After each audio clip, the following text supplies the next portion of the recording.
Hello, everybody. I'm Oliver Sawchuk. And I'm Julian McCool. I'm Aaron Hardy. And this is Galactic Sports Talk. We're back after a week. I said at the end of last show that we'd have a new setup, so Aaron's joining us full time. We may have a new person joining us full time. Not sure yet. He's not here today, but we at least get the three of us so we can talk about the Super Bowl. We're going to talk about the NBA trade deadline. Then we're going to have a fun little draft segment at the end for the Super Bowl because it's Super Bowl week. We got to do a lot of fun stuff in the Super Bowl, right? Yeah. It's a celebration of football. Come on. Yeah. Even though it's, the Seahawks and Patriots, but we're okay with that. As Bills fans, I'm not dying on the inside. We're fine. We're good. So let's just get right into the Super Bowl. Seahawks, Patriots. Yeah. First time these teams have seen each other in the Super Bowl in about a decade. 2014 season was the last time they saw each other. Yeah. Both these teams, from the beginning of the season, we didn't. This was a long shot for Super Bowl projection. Yeah. I mean, this was, if you bet on this being a Super Bowl at the beginning of the season, kudos to you. You just made a lot of freaking money. Yeah. Yeah. So, what do we think about both these young teams with elite defenses, with quarterbacks? Obviously, Sam Darnold's a little bit different from Drake May. Both really high picks in their own respective draft classes, but Sam Darnold's had a very different journey compared to Drake May. What are you guys' thoughts on the Super Bowl matchup heading into Sunday? Well, definitely going into the Super Bowl, the last time these two teams play, it didn't end so well for Seattle. Let's just say you run the ball, but you didn't, and that ended the game with a Malcolm Butler interception. Don't love that. And definitely I remember vividly that happening. And still to this day, why didn't you run the ball? But that's still besides the point. Going into this matchup, though, like you said, two very elite defenses in these playoffs, particularly the Patriots in this playoffs. I think they're averaging less than 10 points a game. And it's been nuts, this defense, with pass rush, run defense, and really containing the quarterback, which they've done a great job of.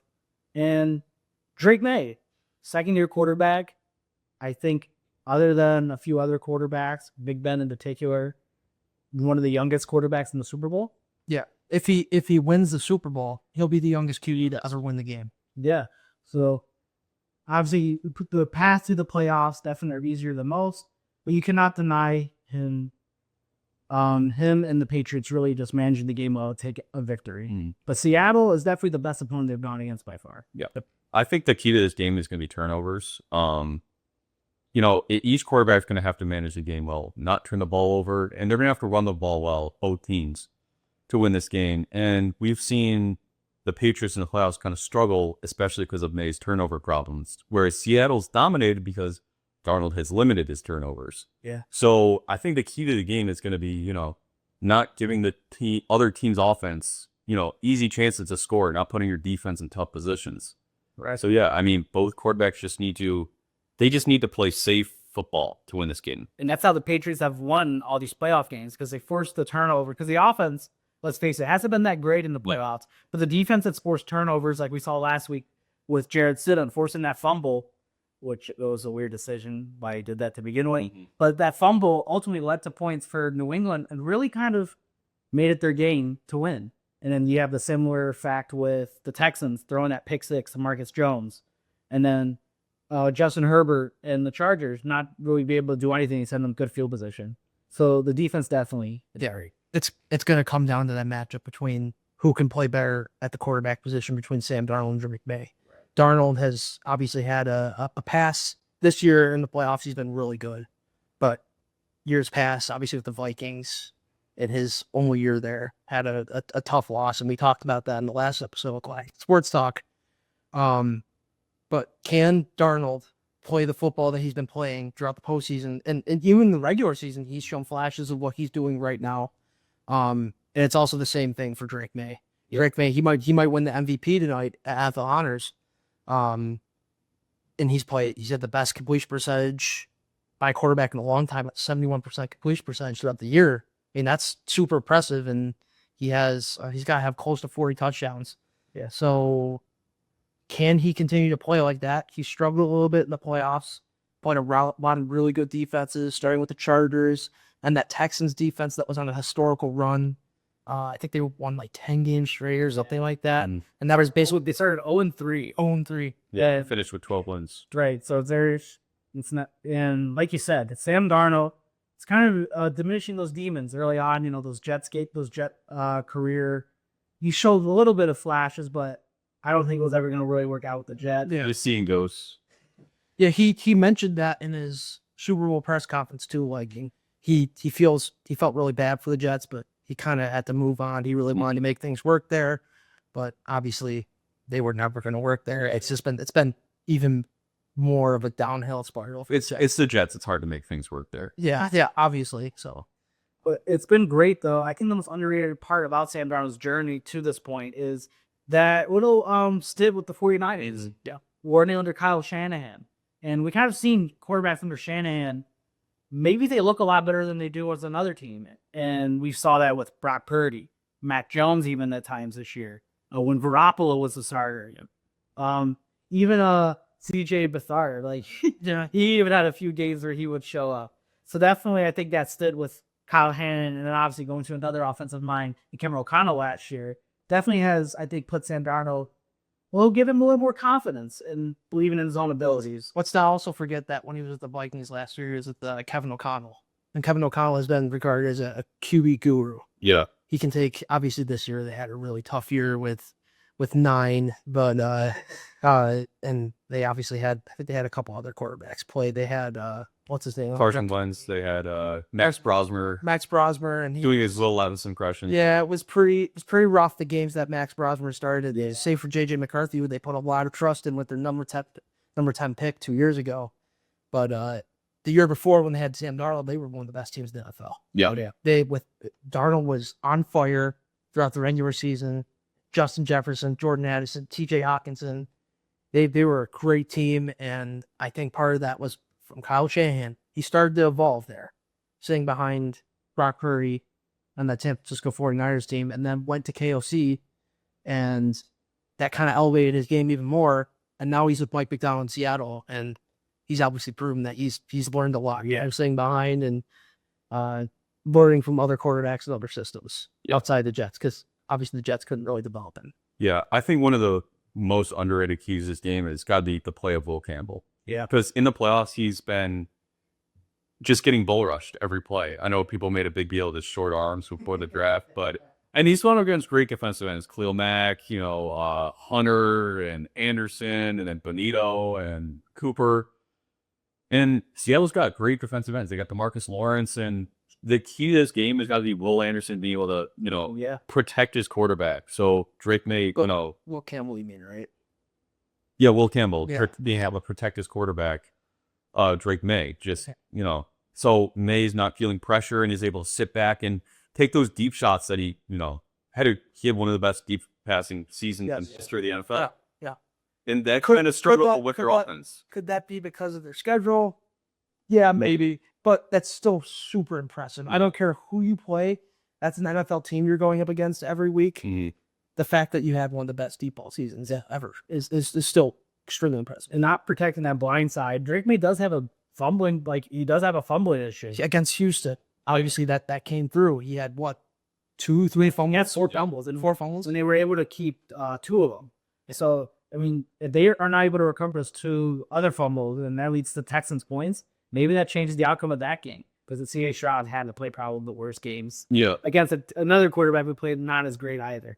But definitely, I think the biggest thing in this game is how are they going to attack that run defense of the Patriots? Because we've seen constantly the Patriots this entire season, other than the one game against the last game against the Bills that they played, they've stopped the run pretty well against everybody. And Seattle, late in the season, from weeks 14 to now, they're averaging almost 150 yards per. Yeah, I think they ran the ball percentage-wise the most of any team in the league this year. So it's really, and obviously maybe not having Zach Charbonnet, it's a big loss because that was on a dual threat attack. But Kenneth Walker is kind of proven right now to be one of the best running backs in the league right now through this playoff run. Yeah.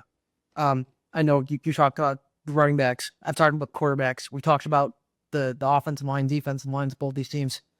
It's kind of cliche that, the game is won on the line of scrimmage. Yes. But it's kind of true. Like, every piece has to fit in order for one of these teams to win Sunday. Yeah. Even though it's not a Super Bowl matchup, as Bills fans just saying this, like it's not the greatest matchup that we could ever hope for. Yeah. To see the Patriots there, and the long amount of time we had with Josh Allen, and the Patriots are back already. But you still got to win on every level. Right. It doesn't matter if you have good quarterback play and good running back play. You also have to have a good offensive line play. Yeah. Right. Because if you don't win all three of those, you're done.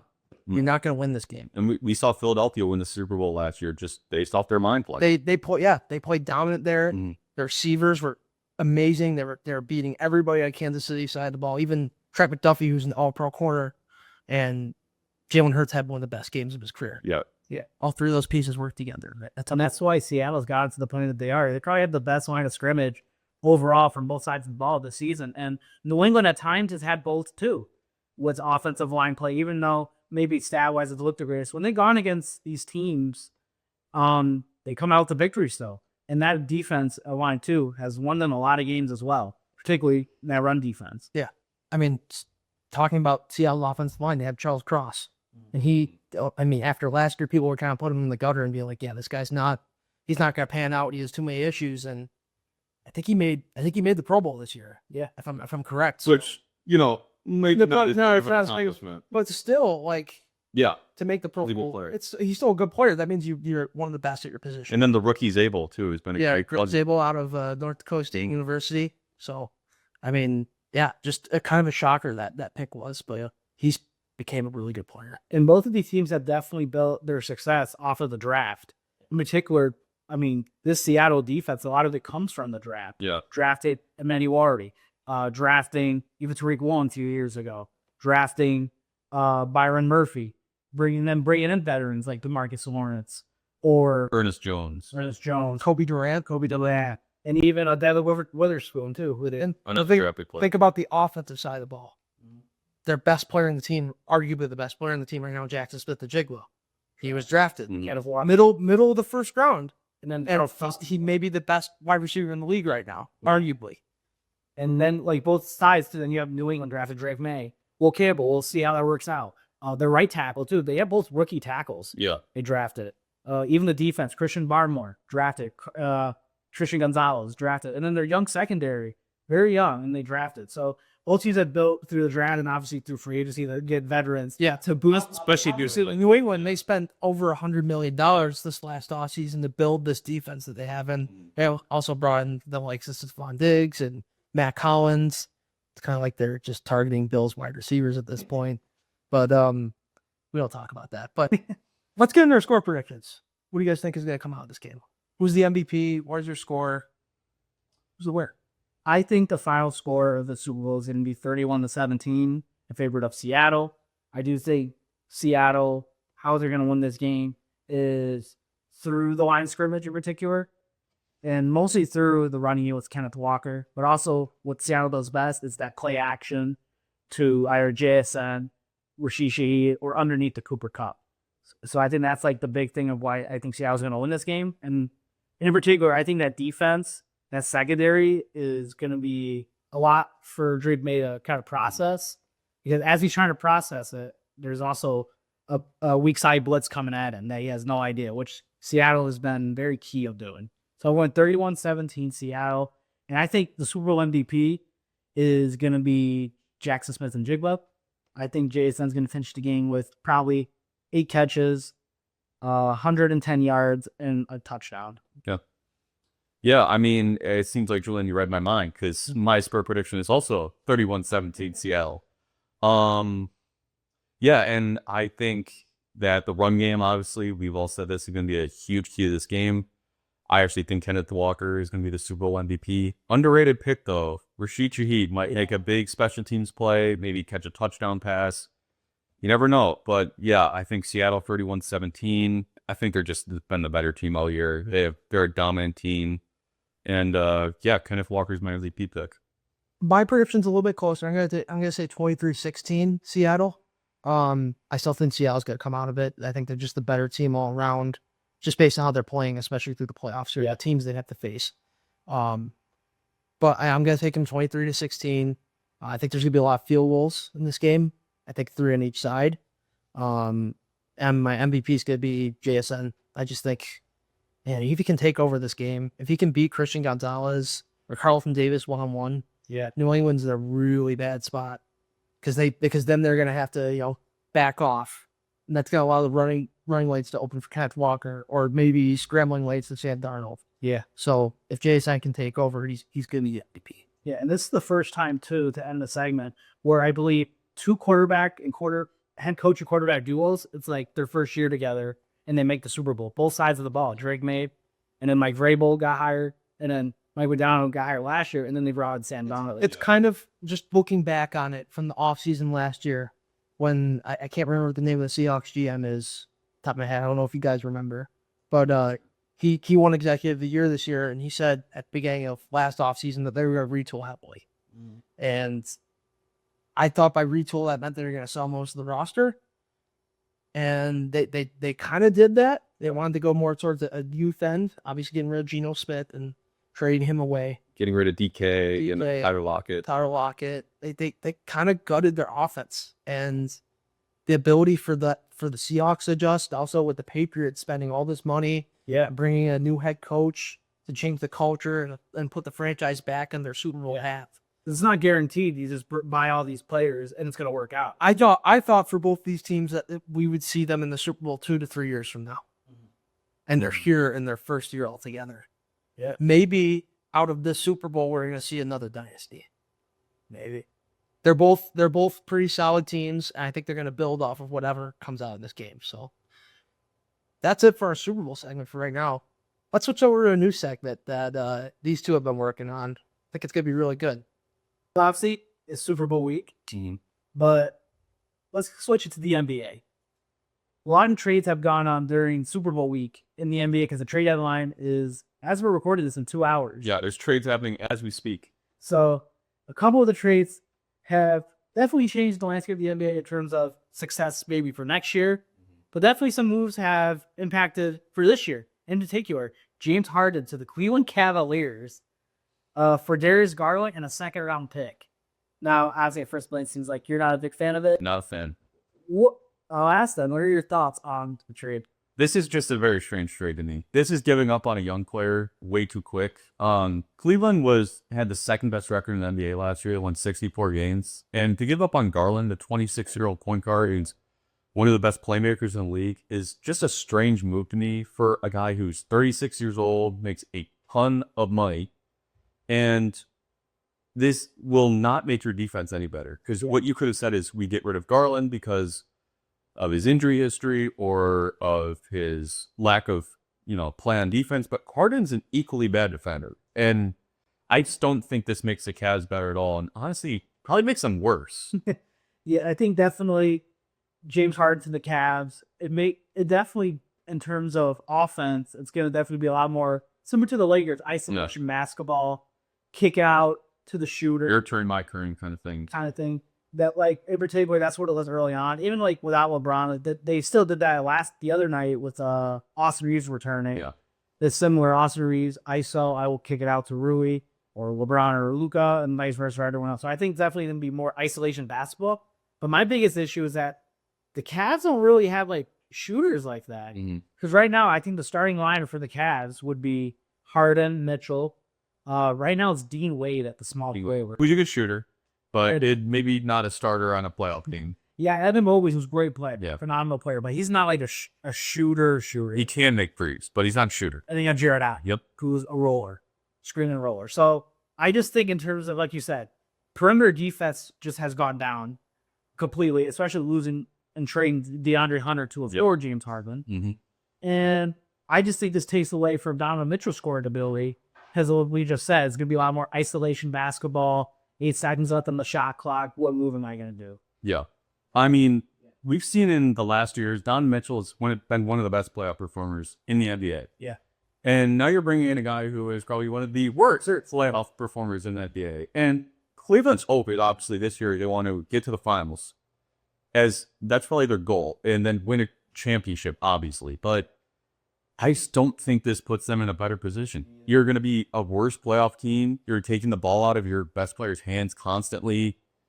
It might, pick up the production on offense for Jared Allen, but I don't see this as a good move. Me neither. And like you said, giving up on Darius Garland, he's only 26 years old. Yeah. He could have another 5 to maybe even 10 years of development and getting even better. And obviously his injury history has made the Cavaliers maybe question if he could do that. But I just think, like you said, giving up on a guy like that, I think is just too soon to do. Yeah, I agree. And moving on to the next trade, the not really a shocker because going into this season, we kind of thought they might make a move depending on how successful he is and the team is. The Boston Celtics trade Anthony Simons and a second-round pick for Nikola Vucevic and also another second-round pick as well. So it's definitely Anthony Simons going into the year. We all know the Celtics maybe won't be championship contenders, but they're kind of like shocking everyone. They're like second in the Eastern Conference and ties, especially at the play of Jaylen Brown this year. Big surprise is the number one option. Looking like an MVP candidate. And honestly, adding Nikola Vucevic, maybe once if Tatum could at some point come back this year, late in the deep playoff run, that could be a good sign. That's a scary team. So what do you think of this trade for Vucevic? Yeah, I mean, I've know a lot of Celtics fans who are a big fan of Simons this year. Simon's one of those instant offense kind of guys, kind of like Hayden Pritchard, but I think this is a good trade to them. They were, they've struggled at the center position. I think they lost all 3 of their centers last year. They lost Horford, they lost Cornette, they lost Porzingis, and Vucevic. This is a good trade. He's been a solid center in the league. He's a former All-Star with the Magic.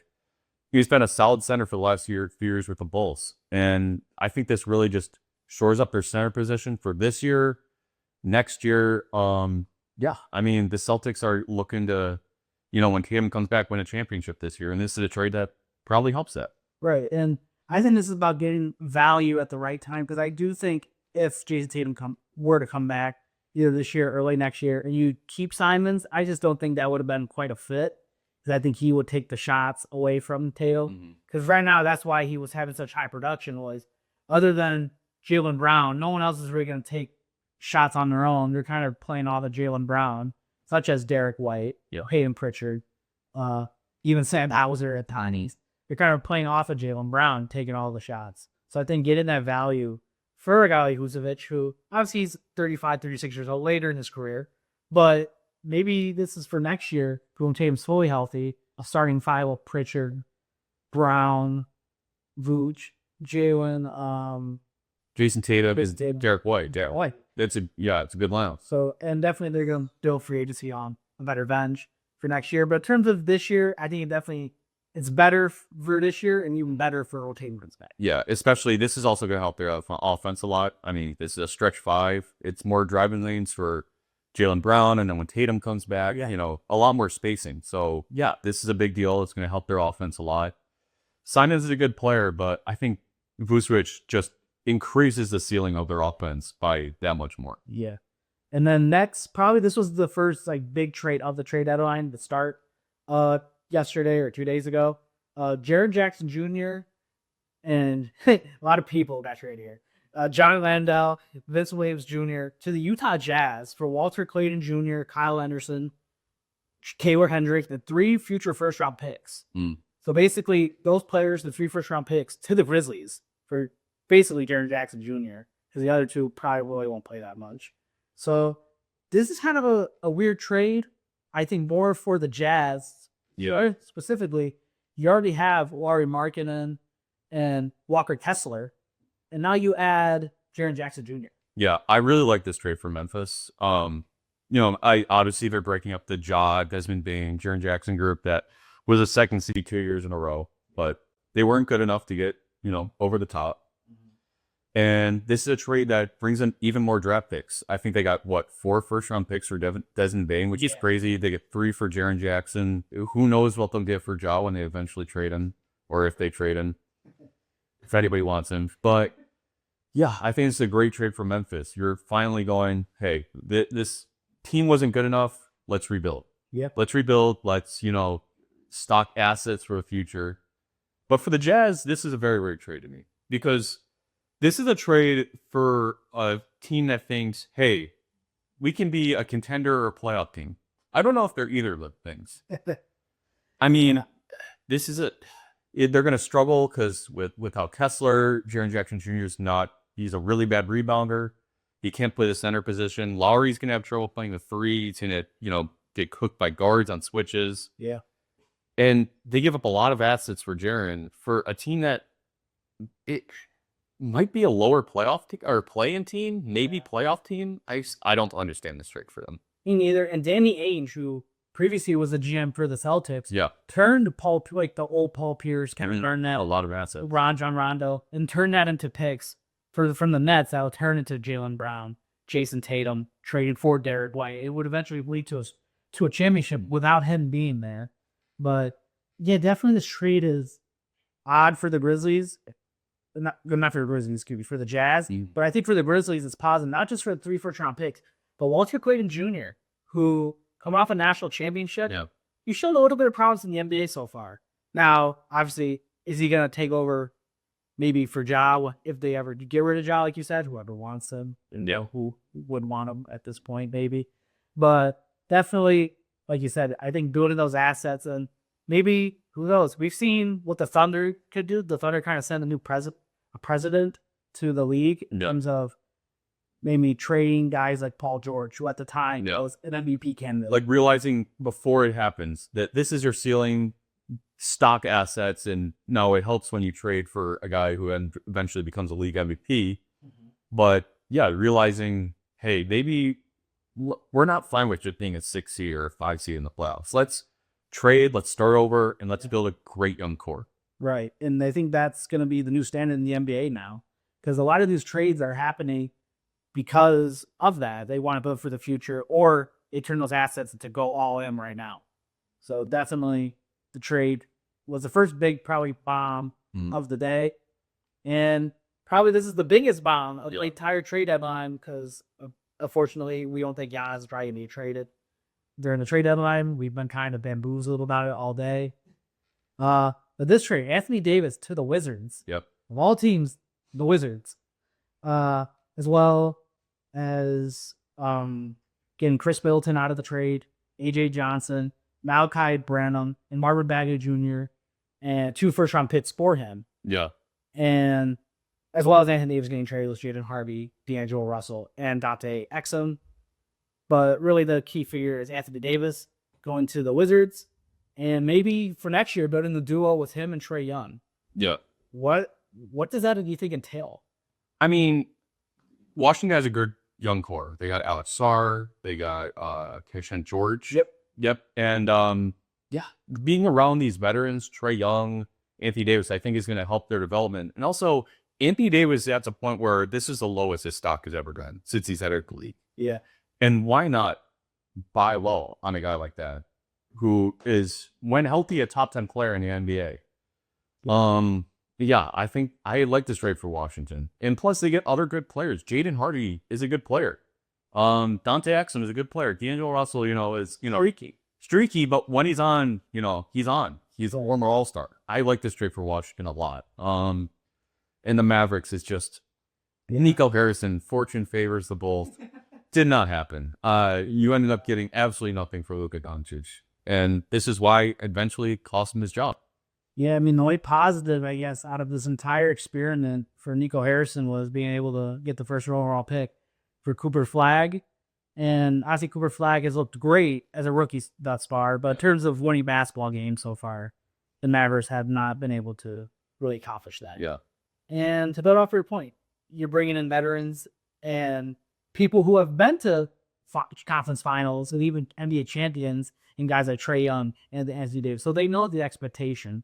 Now, really, it's just always going to come down to health, in particular for Anthony Davis, who I think has missed over 300 games in the last 5 years. And Trae Young's also had his injury issues. Right. So I definitely think the Wizards are looking to be contenders for next year, because I think really this year, it's safe to say that they're not making playoffs at all. They're 13-36 right now, I think. But this is a trade for next year. Next year, this is a team that right now, as constructed, is probably a 4 or 5 seed in the East.